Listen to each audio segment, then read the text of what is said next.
Mu'in al-Din Sulaiman Parwana, better known as Pervane, was an Iranian statesman, who was for a time a key player in Anatolian politics involving the Seljuk Sultanate of Rûm, the Mongol Ilkhanate and the Mamluks under Baybars. Biography. Mu'in al-Din Sulaiman was the son of Muhaddab al-Din Ali al-Daylami, an Iranian from Kashan, who served as the vizier to the Seljuk Sultan Khosrow II in 1243 at the time of the Battle of Kozadag. Raised in a time of trouble after the Battle of Kozadag and having received a good education, Sulaiman Pervane became commander of Tokat, and later Erzincan. He was appointed by Mongol commander Baju's recommendation as chamberlain to the Konya palace of Seljuk Sultan of Rûm, then vassals of the Mongols. He married Khosrow's widow Gurku Hatchin and became the undisputed master of the declining state, making a name as a great intriguer. His title Pervane means personal aide of the Sultan. After Khosrow's death and the ensuing dispute among his sons for the throne, the Pervane supported Qilay Arslan IV and succeeded in having him declared as the successor. In the same period, he also took Sinop and 12 surrounding castles from the Empire of Trebizond, and the region was accorded to him and his family as an IQTA. His growing power made him worry that the Sultan Qilay Arslan IV might want to eliminate him, and he took the initiative by having the Sultan strangled in Aksaray in 1265.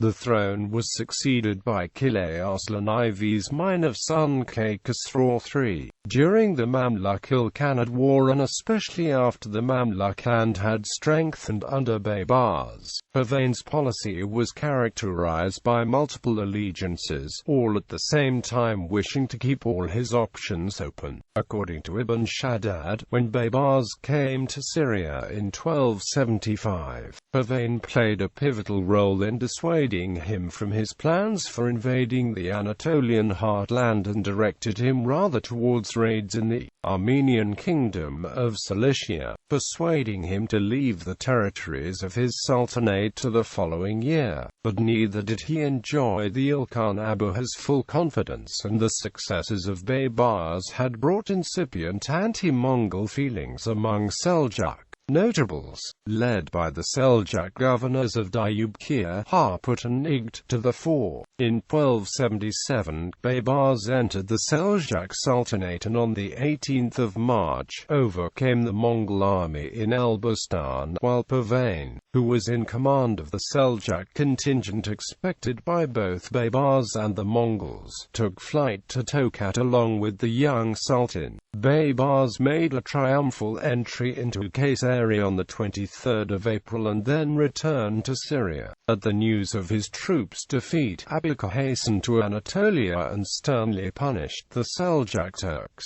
Sources citing massacres of tens of thousands of people, deeming him responsible for Baybars' foray into Anatolia. Abuka also had Pervane killed on the 2nd of August 1277. The story that the Abuha forced his subjects to eat the flesh of the Pervane has its origin in Armenian history of Hetu. His son Mehmed Bey took over the family possessions around Sinop and pursued a prudent policy of allegiance to the Mongols, which was also pursued under his son Mesud Bey's period as Bey. Mesud Bey was kidnapped by the Genoese in 1298 and was held for a heavy ransom. The last representative of the Pervane's line was probably the Ghazi Chalabi, a notable pirate who ruled Sinop in the first decades of the 14th century. Monuments. Several foundations of the Pervane survive. In Sinop, the Alareddin Kami stands on the site of the former cathedral, which sometime after 1214 was converted into a mosque by King Ubadai. The present structure was built de novo by the Pervane in AH 666. The nearby Alai Medres, sometimes called the Pervane Medres, was completed the same year. In Tokat he built the so-called Gok Medres in 1277. Originally founded as a hospital and medical school, the building now houses a museum. A nearby Seljuk-style hammam is attributed to him, although no inscription survives.